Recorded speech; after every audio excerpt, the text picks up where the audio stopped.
Mateus 11. Hoje pela manhã nós falamos sobre as 10 virgens, as 5 loucas e as 5 sábias prudentes. E de fato nós não ficamos no plano escatológico, mas sim colocamos aqui algo que o Senhor colocou no meu coração, sobre quando o nosso cronograma, quando a nossa agenda é quebrada. Coisa difícil, né? Nós fizemos aquele planinho, tudo certinho. Eu já abandonei esse negócio, tá? Já faz muitos anos assim que eu já não tenho mais planejamento, não tenho mais nada. Eu tenho uma agenda e essa agenda é toda escrita lá. Se Deus dizer assim, apaga, filho, começa tudo, apago na hora, eu nem tenho com ele. Eu já aprendi esse lugar. Mas pensa numa coisa que foi frustrante aprender, foi trabalhar no tempo de Deus. Porque o tempo de Deus não é nosso, o tempo de Deus é dele, ele comanda tudo. E hoje pela manhã eu falei sobre isso. Se você não teve a oportunidade de estar conosco, por favor, acompanhe lá no YouTube. Já siga as nossas redes sociais, olhe lá, né? Para quem não sabe, o Marquinho vem no culto, né, Marquinho? Cadê o Marquinho? Meu Deus do céu, tá lá. Isso, ele deixou o amigo dele, ele orou, parece que Jesus curou o amigo dele lá. E tá tudo certo. Se você tá boiando é porque você não segue o pastor. Então vai lá no Instagram e já segue a gente, porque sempre tem uma palavra para você lá também. Abriu a Bíblia? Só os irmãos do fundo aí. O que vocês estão fazendo, cara? Abriram a Bíblia? Amém, glória a Deus. Mateus 11, 2 diz o seguinte: João, ouvindo no cárcere, eu vou repetir para que você fique atento. E João, ouvindo no cárcere falar dos feitos de Cristo, enviou 2 de seus discípulos a dizer-lhe: és tu aquele que havia de vir, ou esperamos outro? Jesus respondendo disse-lhe: ide, anunciai a João as coisas que ouvides e vedes. Os cegos vêem, os coxos andam, os leprosos são limpos, e os surdos ouvem, os mortos são ressuscitados, e os pobres é anunciado o evangelho. Bem-aventurado é aquele que não se escandalizar em mim. Fecha a tua Bíblia por gentileza, os teus olhos. Pai, essa é a tua palavra, nós somos os teus filhos. Tudo que nós queremos é estar com o coração aberto, com a mente aberta, para entender a tua voz, Senhor, nessa noite, aquilo que tu queres falar conosco, Pai, em nome de Jesus, amém. Eu estou falando de João e João Batista. João Batista foi aquele que veio antes de Jesus. Sabe o que é engraçado? É que 700 anos antes de Jesus aparecer na terra, houve um profeta. E esse profeta levava por nome de Isaías. E tudo aquilo que João estava fazendo 700 anos depois, nós não tínhamos internet, não tinha não foi deixado nada para que esse homem soubesse disso tanto tempo antes. Não tinha como haver uma comunicação. E por isso que nós queremos tanto na sua palavra, na palavra de Deus e naquilo que Deus é capaz de fazer. E 700 anos antes, Isaías ele começa agora dizendo que viria um homem que abriria o caminho para o Messias, que seria ele, aquele que iria falar sobre o Messias, dizer sobre o Messias, ia anunciar quem era o tempo e quem era o Messias. João começa, e não foi do nada, João começa no deserto. A coisa mais doida que eu vejo de João é que João de verdade, ele é um cara muito diferente. Porque enquanto ele tinha uma cidade com pessoas que já criam, pessoas que já esperavam o Messias, os judeus que já, queriam ver o Messias chegar, porque estavam sofrendo por conta do avanço do Império de Roma. Ele poderia ter aberto uma igreja ali, né? Não ficava mais fácil? Bem no centro da cidade, visivelmente para todos, tal. Sabe o que João faz? João vai para o deserto. Olha, bicho doido. Eu acho João crente, cara. João é muito crente. João vai para o deserto, cara. É o lugar mais hostil, o lugar mais diferente. E ele não constrói, um galpão como nós estamos aqui, para proteger do sol. Não. Ele começa a profetizar e a falar e a anunciar o Messias naquele lugar de uma forma surpreendente. E sabe de uma coisa? Mais doido do que João eram as pessoas que começaram a escutar João. Porque agora Jerusalém começa a ser esvaziada e todo mundo começa a ir para lá. E deixa eu te falar, os doutores de lei iam atrás dele para saber o que aquele cara estava anunciando e a forma que ele estava anunciando. Agora sabe por quê? Porque um dia alguém falou que viria esse homem.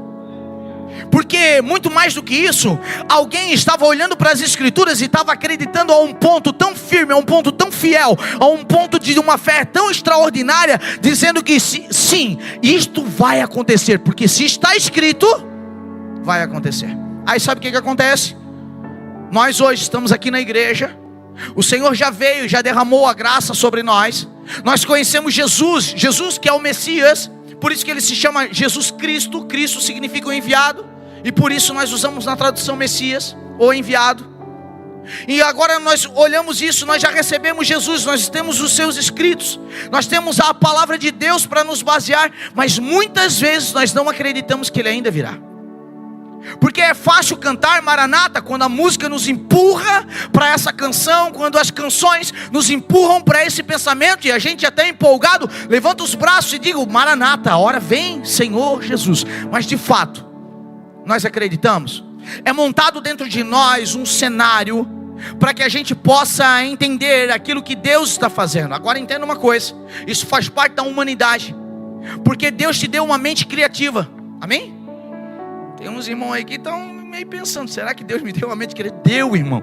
Você faz parte da criação e você tem um DNA de Deus. Deus é o criador de todas as coisas, então você tem uma mente criativa.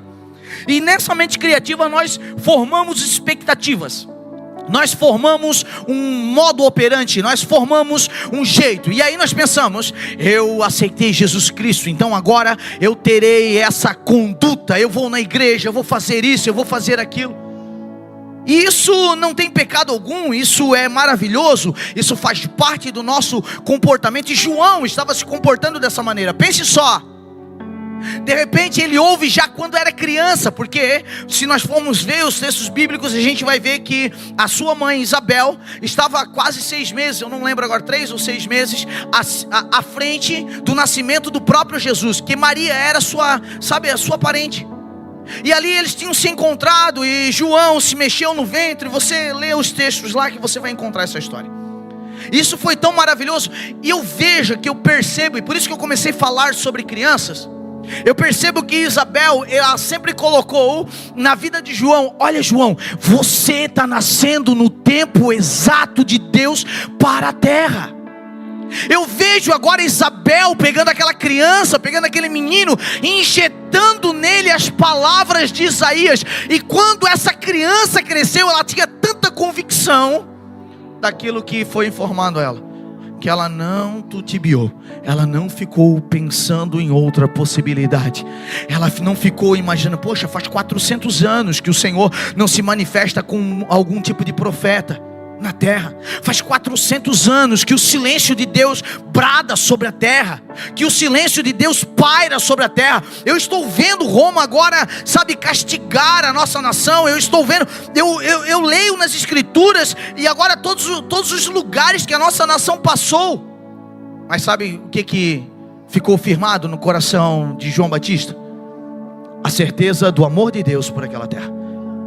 Ele sabia, porque os seus pais colocaram isso dentro dele. Ele sabia que Deus amava aquele povo com uma paixão tão grande, que sim, ele ia cumprir aquilo que prometeu, que era mandar o Cristo, o Messias.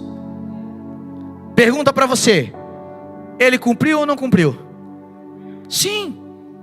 Deus mandou ou não mandou? Mandou. Só que lembra da nossa expectativa? João tinha uma expectativa. Pense comigo, monte um cenário na sua cabeça. A expectativa era o cenário histórico que Israel estava passando. Vinha de 400 anos de silêncio, onde o último profeta, Abacuque, começa agora a profetizar. Malaquias? Abacuque, Malaquias? Zacarias. Malaquias, o último. Ih, meu Deus do céu, obrigado, pastor também erra, tá? Isso. Malaquias. Vamos abrir a Bíblia aqui que é melhor, né? Malaquias, obrigado. Então o último profeta para aquela terra era Malaquias. Malaquias tinha profetizado, tinha falado, e aí de repente houve-se um cessar de voz. Deus não se manifesta mais agora através de um homem para falar sobre ele na terra. Não se manifesta mais. Deus agora começa a colocar o seu silêncio para conversar com a humanidade. Como assim, pastor? Sim, Deus conversa através dos seus silêncios. Quantos de nós já fizemos oração e Deus não respondeu? Quantos de nós já dobramos os nossos joelhos e já pedimos: Senhor, por favor, fala alguma coisa, e Ele não falou nada? E deixa eu te falar, mesmo Ele não falando nada, Ele está te dizendo tudo. Mesmo você não ouvindo a voz dele nítida, você sabe que Ele está trabalhando dentro de você. João agora ele cresce e ouvindo todas essas histórias, ouvindo todos esses contos históricos dentro do seu coração através dos seus pais, ele começa a observar agora nas escrituras quem tinha falado e o que tinha falado. E ele encontra Isaías tem diversos textos falando do Messias, como ele ia vir, como ele iria trabalhar, de que maneira ele iria se manifestar. E aquilo agora começa a ser plantado no coração de João Batista. Pastor, por que o senhor está falando isso? Eu estou falando isso justamente para que você se oriente e comece a colocar no coração agora da sua casa, dos seus filhos, da sua esposa, do seu esposo, palavras, não palavras de morte, mas palavras de vida. Palavras que muitas vezes nesse momento que nós estamos vivendo não tem a ver com a realidade que você está vivendo, mas você vai pegar essas palavras dos céus, você vai abrir os céus sobre você, tirar essas palavras dos céus e trazer para a terra. Isso é profetizar, meu querido. Porque eu acho que profetizar é um dom específico para algumas pessoas. Não, nós que conhecemos Jesus Cristo, o Senhor, e temos sim a presença do Espírito Santo, podemos profetizar sim. E outra coisa, profetizar não é isso que te digo. Profetizar não é revelar o CPF de alguém. O que Deus quer com o CPF? Deus não vai fazer conta no teu nome, Deus não vai sujar o teu nome. Você está entendendo? Nós precisamos entender de fato o que Deus quer revelar a nós. Porque enquanto nós estamos com a nossa mentalidade ainda tão pequena, querendo apenas saber coisas dessa terra: Senhor, compro o meu carro ou não compro? Senhor, troca a casa ou não troco? Senhor, sair desse serviço e vou para o outro ou não? Coisas que você pode decidir e você pode resolver segundo a luz da palavra de Deus. Deus agora está interessado em te revelar coisas eternas, coisas que vão, plantar e manifestar o reino de Deus nas pessoas. Porque se não fosse assim, em Mateus 20 não estava escrito que Ele veio para fazer o quê? Para resgatar. Para resgatar. E qual é a nossa função? É resgatar as pessoas. Através do quê? Através da palavra dEle, da manifestação do Cristo. É por isso que nós cremos fielmente. Agora pensa comigo, me dá retorno, por favor. Pensa comigo, por favor. Se eu não estou fazendo nem isso dentro da minha casa, como que eu acho que eu vou fazer isso para uma cidade? Eu falei ontem no nosso encontro de obreiros aqui. Nós estávamos aqui, como a pastora Priscila falou, mais de 200 pessoas, glória a Deus por isso. E nós estávamos aqui, ontem eu falei sobre isso. Se nós somos uma igreja para a cidade, isso significa que nós estamos aqui servindo a cidade. Se eu sirvo a cidade, eu entrego algo. Agora a minha pergunta para você é: o que você anda entregando nos espaços que você ocupa? Que tipo de crente é você? Que tipo de profeta é você? Que tipo de homem é você? Que tipo de mulher é você? Que tipo de pai é você? Que tipo de mãe é você? Que tipo de esposo, de esposa? Quem é você para a sociedade? Como as pessoas te veem? Sabe o que eles olhavam para João? Bicho doido, descabelado, pau de vira-tripa, no meio do deserto. Olha, bichão doido. Como assim, pastor? Está descrito, é só tu ler a Bíblia que dá a descrição dele lá. E ainda o próprio Jesus, depois dessa narrativa que nós lemos, ele começa a falar de João Batista e ele faz uma pergunta: vocês foram atrás de quem? Vocês foram atrás daquele que era filho de reis? Não. Vocês foram no deserto porque o cara vestia vestes muito lindas? Não. Vocês foram lá porque ele carregava uma palavra. Sabe o que isso significa? Se você tiver uma palavra de Deus, as pessoas vão começar a olhar para você de maneira diferente e você vai ser uma referência em tudo aquilo que você faz. Então essa é a importância de nós colocarmos uma palavra de Deus no coração dos nossos filhos. Por quê? Porque os nossos filhos estão crescendo e quem a gente quer que eles se tornem? Eles serão a cópia daquilo que disseram sobre mim, porque eu ainda não consegui me libertar daquelas falsas promessas, daquelas falsas aptidões, daquelas pseudos aptidões que disseram que eu tinha. E agora eu sou esse cara, porque me disseram que eu não ia dar em nada. Então eu sou esse cara que não deu nada. Então logo agora eu transfiro esse legado para os meus filhos? Não, em nome de Jesus não. Diga comigo: não, eu não irei fazer isso. Não, diga com convicção: não, eu não irei fazer isso. se Isabel e o esposo dela não soubessem quem era, você acha que João Batista tinha tomado o lugar dele? Irmão, o cenário era complexo. Porque depois de 400 anos, quantas gerações já tinham passado? Já tinha morrido todo mundo.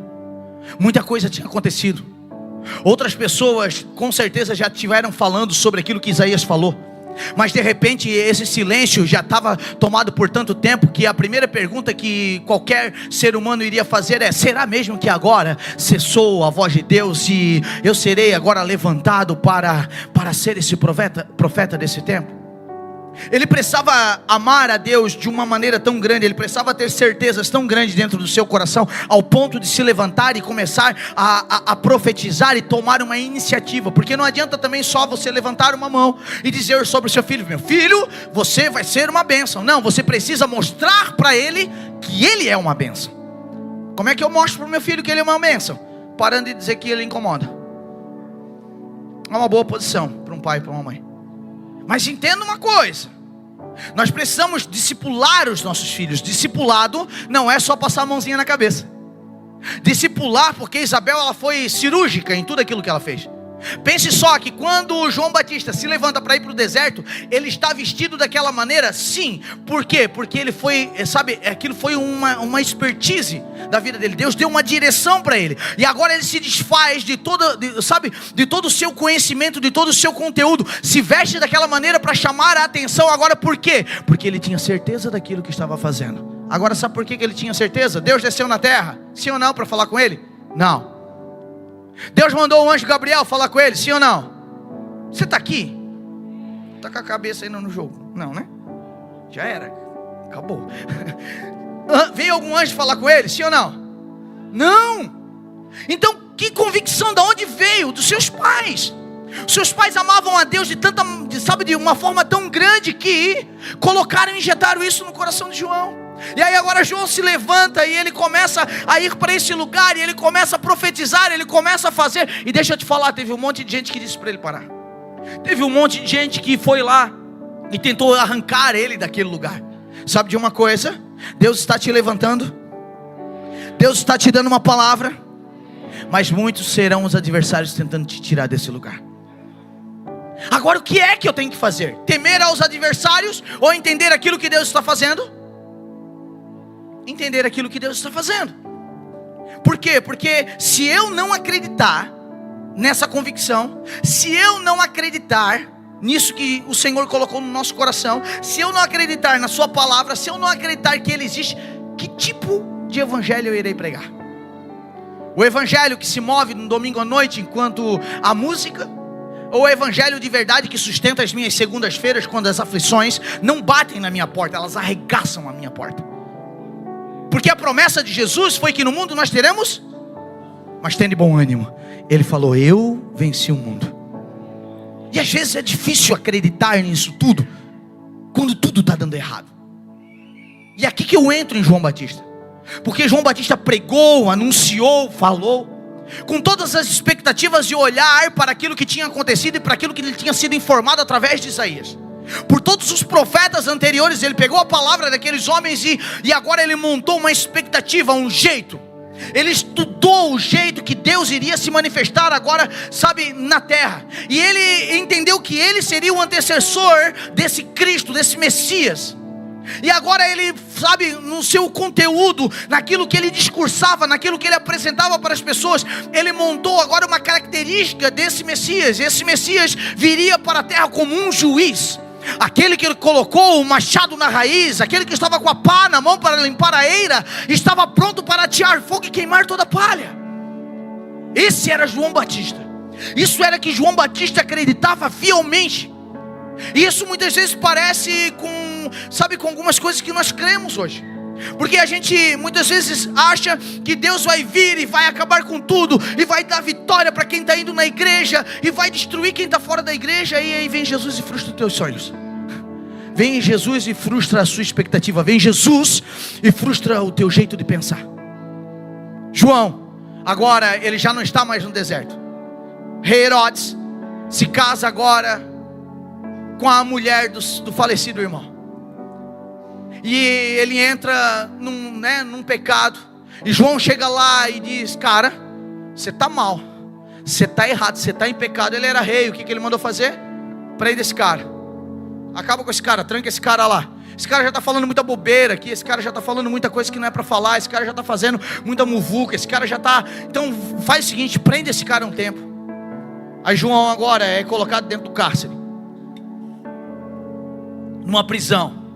E de repente ele olha para tudo aquilo que está sendo feito, tudo aquilo que ele falou. Ele com certeza lembra de tudo aquilo que sua mãe e seu pai lhe ensinaram. E ele começa agora a colocar o seu olhar atrás das grades para o cenário atual. E ele começa a dizer: não faz sentido. Não faz sentido. Não era a fé de João se desfalecer. Não era a fé. Era a expectativa que ele tinha criado, a forma que ele tinha criado, a imagem que ele tinha criado desse Deus, sabe, visível, invisível, mas porém real, que cantamos aqui. Essa imagem que ele tinha fixado na mente, esse jeito operacional que ele tinha fixado na sua mente, que o Messias iria fazer, que entrava em colapso com aquilo que ele estava vendo. Porque ele acreditava num cara juiz, num cara que iria vir ali e resolver as coisas. E agora ele está vendo um cara que senta e come com os pecadores. Um cara que se encontra com os chefes de sinagoga. O cara que dá uma opção para um fariseu. Um cara que troca ideia com quem nem queria a vida dele. João agora está frustrado. João agora está vendo aquilo tudo e está dizendo: não faz sentido. Será que eu preguei em vão? Será que foi em vão a minha pregação? Será que foi em vão o louvor? Será que foi em vão o dia que eu não fui ver o jogo do Brasil e vim para o culto? Será que tem sido em vão, sabe, os momentos que eu tenho orado de madrugada pelos meus filhos, que eu tenho imposto as mãos? Será que foi em vão aquilo que eu estou vivendo no Senhor? Não foi em vão, meu querido. É só que muitas vezes nós estamos olhando caótica dentro dessas paredes de algumas prisões que nós entramos. Essas prisões, elas são prisões emocionais, elas são prisões de dores, elas são prisões de alguém que disse palavras para você e você ainda não conseguiu se libertar dessas palavras. Talvez disseram para você que você não seria nada e nem ninguém. E aí hoje você é surpreendido porque Deus te chamou, te deu uma palavra, uma convicção, e você está igual João, mas de repente alguns cenários te colocam atrás de algumas grades, e você, desde perceber que é Deus trabalhando em tudo, você acha que você estava errado. E aí uma pergunta salta do teu peito, que foi a pergunta que João mandou os seus discípulos fazer para Jesus: será que é tu mesmo? Será que é tu mesmo que há de vir? Será que é tu mesmo? Será que eu sou salvo em Cristo? Será que de verdade esse negócio de Jesus existe? Será que de verdade faz sentido eu vir para a igreja? Será que de verdade faz sentido eu permanecer no meu casamento? Ou eu permanecer cuidando dos meus filhos? Será que faz sentido a vida que eu estou vivendo? João entra nessa crise de identidade, por quê? Porque na verdade as suas expectativas agora elas foram danificadas. O seu olhar, a sua criação, aquilo que ele criou, imaginou, construiu dentro de si, era de um jeito, e vem Jesus, cara, e faz diferente. Agora eu quero perguntar para você: Jesus tem feito diferente daquilo que você imaginou, sim ou não? Ele é especialista nisso. Ele é especialista nisso. E isso é o incrível, porque a fé cristã ela não está baseada no modo operante, naquilo que Jesus faz, não, mas em quem Ele é. Você está por aqui? Nós vamos trazer a lembrança dele através da mesa, da ceia do Senhor. Isso daqui não é simplesmente um ato religioso que precisa acontecer a cada 30 dias. Não! Esqueça! É todas as vezes que sentarem juntos, que estivermos em comunhão, nós vamos cear. Para quê? Para que a nossa lembrança seja levada naquele que foi castigado por conta de mim, cara. Tem uma expressão que eu gosto de usar.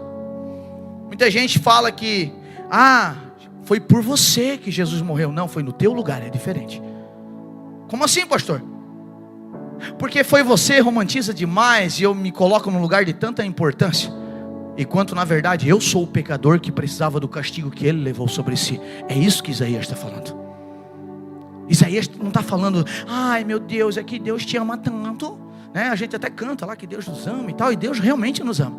Só que a gente fica num romantismo, e esse romantismo não nos leva para, sabe, verdades da expressão da palavra de Deus, porque o amor de Deus, ele é um amor discipulador, é um amor que corrige, é um amor que orienta, é um amor que dá destino, é um amor que diz não, é um amor que bota e faz crescer a criança. É o amor que pega e faz uma criança agora se tornar um homem, se tornar uma mulher. E esse homem, essa mulher, eles não vão se tornar só porque cresceram fisicamente, não. Eles vão se tornar porque estão sendo construídos pela palavra. Minha pergunta para você: você tem permitido Deus crescer você, amadurecer você? Você tem permitido Deus fazer isso? Ou você fica apenas com as mãozinhas nas grades, que muitas vezes você foi colocado lá por Deus, e fica com as mãozinhas na grade só lambendo as suas feridas e os seus sofrimentos? Ou você entende que até aquela grade ali é proteção de Deus? Por quê, pastor, é proteção de Deus? Se João Batista não tivesse ido para esse lugar, ele estaria em público, e em público seria muito mais fácil dele perder a sua vida. Agora deixa eu fazer uma pergunta para você. Você acha que no reino de Deus era interessante João Batista perder a sua vida naquele momento? Não. Por quê? Porque não estava no tempo de Deus ainda. Jesus ainda precisava de João Batista. Tanto é que ele vai falar, depois desse discurso aqui, depois de Jesus mandar uma notícia para ele. E sabe o que é engraçado? Essa convicção, ela é tão certa no coração de João, que Jesus, conhecendo o coração de João, não responde com suas palavras, responde sobre os textos de Isaías que ele tinha estudado com sua mãe Isabel, cara. Porque quando o texto fala aqui, ó, os cegos vêem, os coxos andam, os leprosos são limpos, os surdos ouvem, os mortos são ressuscitados, e aos pobres é anunciado o evangelho. Ele está citando Isaías novamente. Por quê? Porque Deus conhece tudo aquilo que está construindo em nós. Deus não perde em nada, meu irmão. Deus não perde em nada. E a gente acha que Deus esquece da gente, a gente acha que Deus perde a gente no caminho. Não, Deus não perde a gente no caminho. Deus está sobre todas as coisas. Deus está fazendo todas as coisas à sua maneira, do jeito certo. Agora entenda uma coisa. João está lá, preso naquele lugar. De repente a sua expectativa agora foi frustrada. De repente ele olha tudo aquilo e diz assim: ó, como? Que eu preguei, eu anunciei esse Messias, e eu achei que ele ia já resolver o problema dessa nação. Meu Deus, que nação perturbada, que nação difícil, que homens e mulheres difíceis. Meu Deus do céu, que característica pesada esse povo tem. Eu estou aqui me descabelando, dizendo quem é Deus, e parece que eles não escutam. Faz sentido para você isso? Ou isso ficou só lá na época de João? Faz sentido isso para você? Quantas vezes você tem anunciado o evangelho dentro da tua casa? Quantas vezes você tem se levantado como voz profética dentro da tua família, e muitas vezes as pessoas olham e dizem: não, rapaz, isso é coisa para ti, você gosta de igreja, não é para mim. Sabe por quê? Porque muitas vezes nós estamos apresentando igreja demais e Jesus de menos. Sabe como é que nós apresentamos Jesus? Com uma vida prática nele. Porque se Jesus não transformar a sua vida, você vai apenas apresentar uma religião. Agora, quando você, apresenta uma mudança de vida, você está apresentando aquele que fez você mudar de vida. João já não era mais aquele menino onde Isabel estava ali. Não, ele foi lá, ele enfrentou. As pessoas iam atrás dele, queriam, mexer em várias instâncias dele. Uma delas foi o ego. Chegaram para João Batista e quiseram comparar ele ao Cristo. E ele disse: não, você não está entendendo. Eu não sou capaz de tirar as sandálias dos seus pés. Eu não tenho essa audácia de ir lá pelo menos arrancar as sandálias dos pés esse que vai vir virar. Só que quando ele vê, ele está lá pregando para uma multidão. Quando ele vê Jesus apontar, sabe quem era Jesus? Era o primão. Era o primo, cara. Quando ele vê ele olha nos olhos de Jesus, ele já não viu mais o primo. Ele viu o cordeiro. Sabe por que muitas vezes nós não conseguimos entender aquilo que Deus está fazendo em nós? Porque a gente não consegue ver o cordeiro. Porque a gente está vendo grades na nossa frente. A gente está vendo prisões, palavras que disseram sobre nós, e nós não estamos conseguindo enxergar os olhos de Cristo. Nós estamos ainda, muitas vezes com a lente errada, olhando para o lugar errado, enquanto na verdade a promessa vem, ecoando da eternidade para nós, mas eu não consigo mais ouvir. Por quê? Porque o cenário é diferente. Mas um dia João estava lá, e João, quando viu o primo entrar, ele disse: meu Deus do céu, eis o Cordeiro de Deus que tira o pecado do mundo. Esse é o cara. Esse é o cara. Esse é o cara que vai, sabe, mudar Israel. Esse é o cara que vai nos salvar. Esse é o cara que vai mudar a trajetória da nossa vida. Parece nós encontrando Jesus pela primeira vez, ou entrando numa igreja pela primeira vez, quando uma canção pegou nós de jeito, e nós ficamos apaixonados por Jesus. Por quê? Porque nós vimos os olhos de Jesus. Agora deixa eu fazer uma pergunta para você. O que aconteceu no caminho? O que está acontecendo no teu caminho, cara? O que está acontecendo no teu caminho, que essa paixão parece que tem, sabe, se desvanido? Nós não conseguimos mais, sabe, falar dessa maneira de Jesus. Nós não conseguimos mais apresentar Jesus dessa maneira. Algumas convicções nossas que foram baseadas em algumas expectativas, e por essas expectativas terem sido frustradas, as nossas convicções também foram desvalecidas.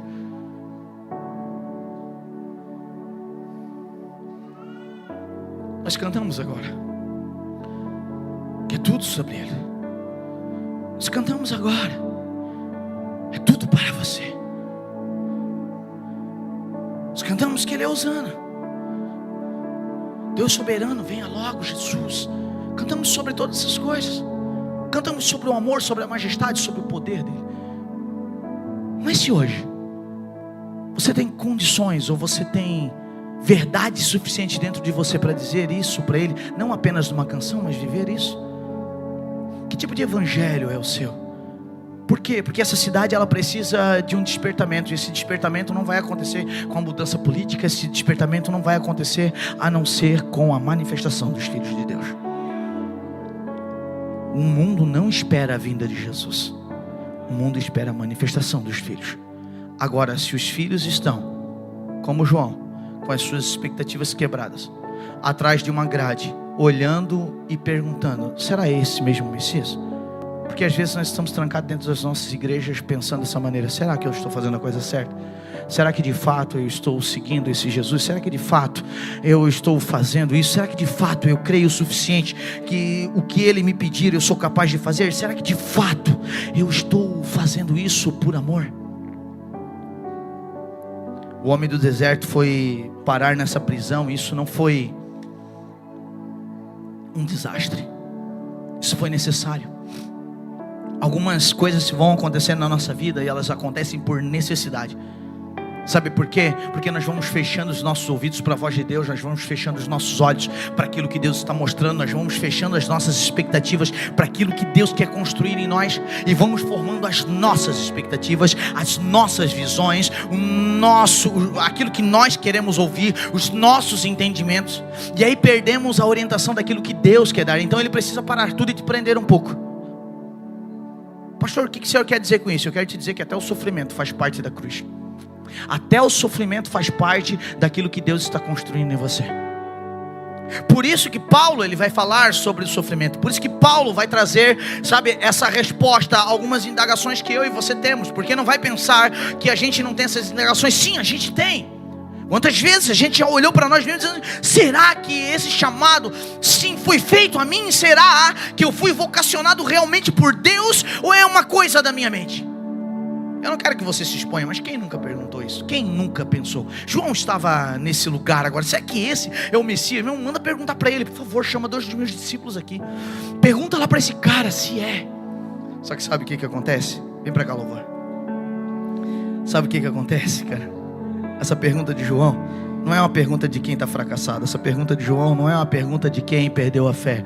A pergunta de João não é alguém que está desfalecido. A pergunta de João não é de alguém que não acredita mais no Messias. A pergunta de João é: não importa as minhas expectativas, não importa aquilo que eu estou pensando, eu sei o que a minha mãe e meu pai colocaram dentro de mim, e eu te conheço, porque quando os meus olhos te viram, eu não tive dúvida nenhuma. Eu sei que o Senhor é o Cordeiro de Deus que tira o pecado do mundo. Então me faça entender quais são os seus planos, porque eu não quero mais viver os meus planos, eu quero viver aquilo que o Senhor tem para mim viver. E aí fica fácil cantar: porque dele, por ele, para ele nele são todas as coisas. Aí fica fácil cantar, sabe por quê? Porque você já não tem mais expectativas para frustrar. Você não tem mais coisas dentro de você construída por você mesmo para Deus quebrar. Não, você está totalmente desconstruído. E aí você está de planta nova. Você está, sabe, um terreninho limpinho para Deus chegar e edificar aquilo que Ele quer edificar. E deixa eu te falar uma coisa, isso vai ficar ecoando pela eternidade, porque hoje nós estamos há mais de 2000 anos falando desse homem ainda, e isso ainda vai ecoar por anos. E sabe de uma coisa? Deus está escrevendo essa história na sua vida para que você possa ser eternizado. As palavras que Deus te deu possam ser eternizadas. Agora uma coisa, sabe onde é que elas começam a ser escritas? Vou perguntar novamente, sabe aonde elas começam a ser escritas? Pergunta, não, pastor? Eita glória, no coração dos seus filhos.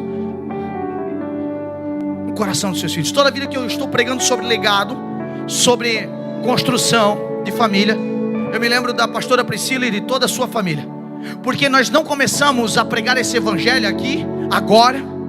Nós não é porque essa igreja nasceu há 5 anos que o verdadeiro evangelho apareceu nessa cidade. Não, o evangelho já tem sido pregado há muito tempo. Os nossos ouvidos é que não estavam atentos àquilo que Deus estava falando. Então já tivemos os nossos avós, já tivemos os nossos bisavós, já tivemos pessoas anteriores a isso, pregando o evangelho, falando do evangelho. Só que os nossos ouvidos estavam, sabe, endurecidos, encerrados, fechados, para ouvir aquilo que Deus estava fazendo. Mas agora eu vejo Deus trabalhando, e para que Deus trabalhe, eu preciso deixar isso acontecer na minha vida. Eu preciso, mesmo que eu estiver preso e atrás, por favor, abaixa um pouquinho o som da banda. Mesmo que eu estiver preso em algumas prisões emocionais, mesmo que eu estiver preso em algumas prisões emocionais, Deus vai trabalhar em mim, através de mim. Eu preciso entender aquilo que Deus está fazendo em nosso meio. Eu tenho uma pergunta para fazer para você. A pastora Rafa, há quase 1 ano atrás, pregou isso num culto de mulheres. Eu estava cuidando do som, estava na mesa de som, e ela fez uma pergunta para as mulheres que estavam aqui naquela reunião. Ela estava fazendo uma pergunta para aquelas mulheres que estavam aqui nessa reunião, e essa pergunta, ela ecoa no meu coração até hoje. Porque ela estava falando de mulheres que outrora deram a sua vida em oração. E a gente até nomeia alguma dessas mulheres e diz que são as irmãs do coque. Quem nunca conheceu uma irmã do coque aqui, né? Oh, aleluia. Eu desviava delas quando era adolescente, jovem. Tinha medo, vai que elas profetizassem alguma coisa, né? Revelava alguma coisa, ó, carcava. Mas elas existem. São mulheres, são homens de Deus que colocaram a sua vida, sabe, no altar do Senhor, pagando um preço mesmo de oração, de jejum, de entrega, de santidade. E a pergunta que ela fez para essas mulheres naquela noite é uma pergunta que eu quero fazer para vocês nessa noite. Quem é que está disposto a substituí-las? Quem é que está disposto? Talvez você não vai usar coque, fica tranquila. A Ana já está de coque. Talvez você não vai usar coque, mas talvez o Senhor tenha te levantado para você ser uma coluna de oração.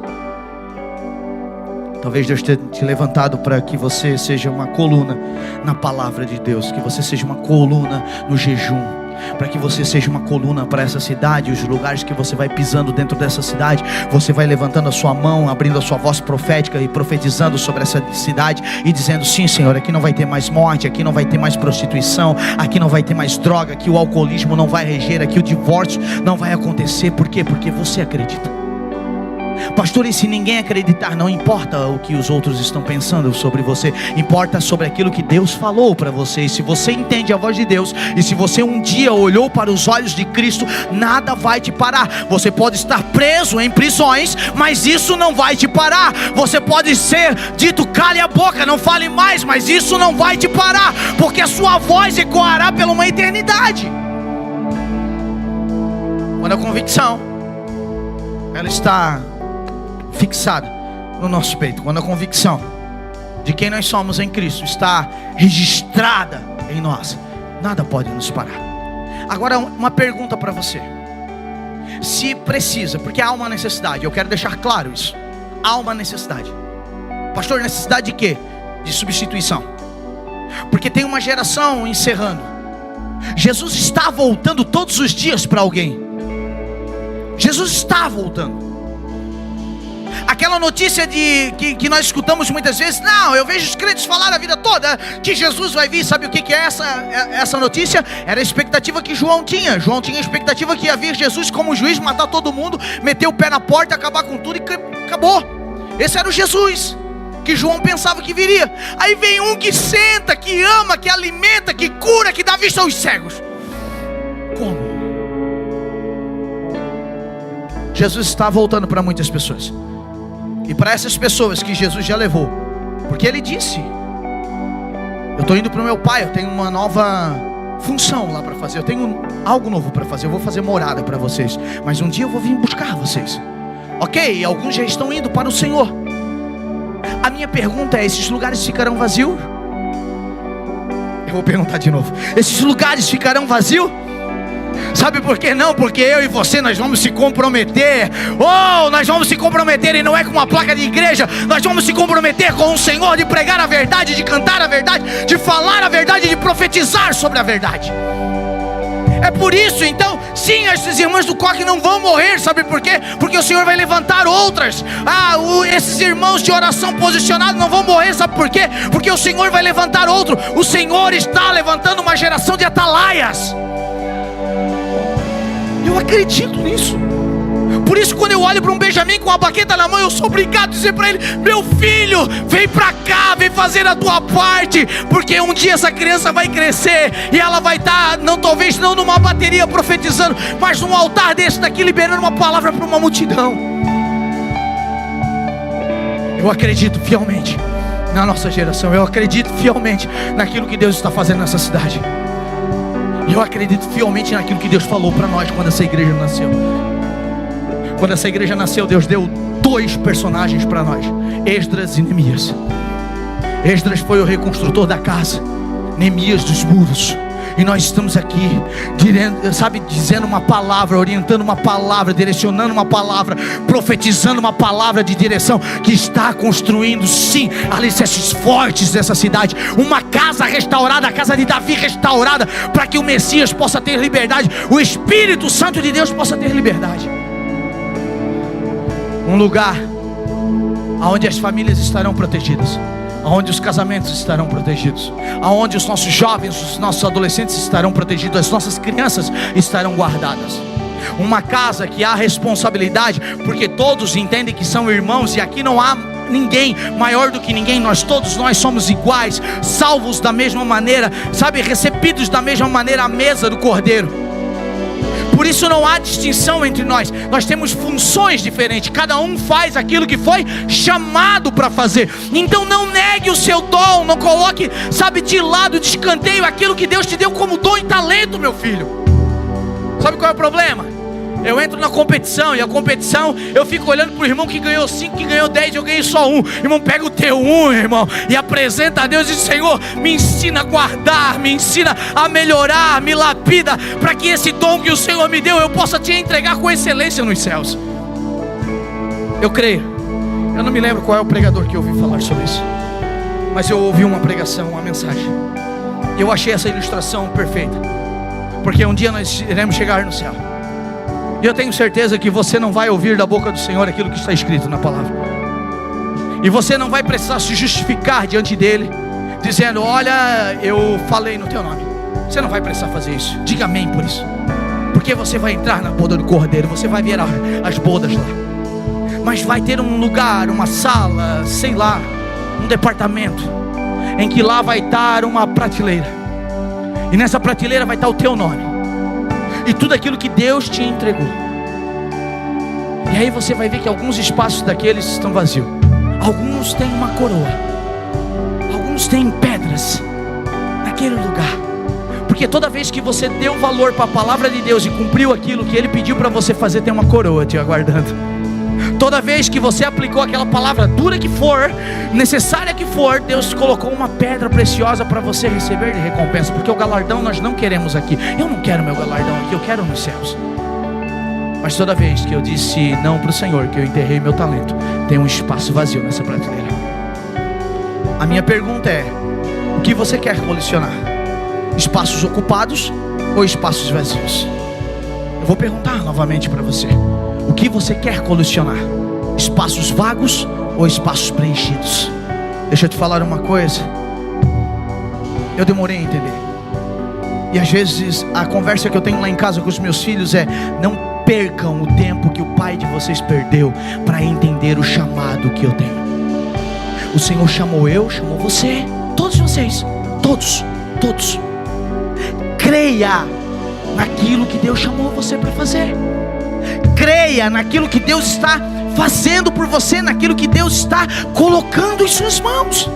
Mas é muito simples, pastor. Mas é Deus, é a sua porção. Trabalhe nessa simplicidade, trabalhe nesse movimento, trabalhe nesse lugar, trabalhe dessa forma. Só não deixe o espaço vazio, porque um dia Ele vai perguntar para você: o que você fez com aquilo que eu te dei, meu filho? O que você fez, minha filha, com aquilo que eu te dei? O que você fez com aquilo que eu te entreguei? Você ficou duvidando da minha presença, ou você abraçou? Porque quando você olhou para os meus olhos, você sabia que eu era o cordeiro que tinha morrido por você, expedido todo o sangue por conta de você, perdoado você, e te dei uma mesa. E toda vez que você veio para essa mesa, você não veio com o coração com dúvidas, sim, mas você veio na certeza que aquilo dali levava você, arremetia você ao lugar que era para ser seu, mas alguém pagou o preço por você. Jesus não é uma história triste. Se coloque de pé. Jesus não é uma história triste. Eu sei, é lindo ver o filme do Mel Gibson, da cruz. É lindo de ver, né? A gente chora. Mas Jesus não é uma história triste. Porque a morte tentou, cara. A morte tentou fazer uma bagunça. Sabe o que eu acho lindo, Max? É que quando eu abro as escrituras, eu olho para a descrição de um túmulo, onde a morte tentou fazer uma baita de bagunça. Aí eu olho um Deus tão organizado, que antes de sair da bagunça que a morte estava tentando promover, Ele deixa até o lencinho arrumado. Alguns lugares de morte que você acha que é lugares de morte, o Senhor está trazendo vida. Alguns lugares que você acha que você, sabe, já foi vencido, o Senhor está trazendo vida para você. O Senhor está ressuscitando os teus sonhos. O Senhor está ressuscitando palavras proféticas que foram liberadas por você. Mas o Senhor também está quebrando algumas palavras de maldição que foram lançadas sobre você. Sim, eu quero orar por você. Eu queria que eles cantassem uma canção, mas eu queria que você saísse do seu lugar. Se essa palavra de alguma forma falou com você, por favor, saia do teu lugar. Por favor, saia do teu lugar e venha para cá, nós queremos orar por você.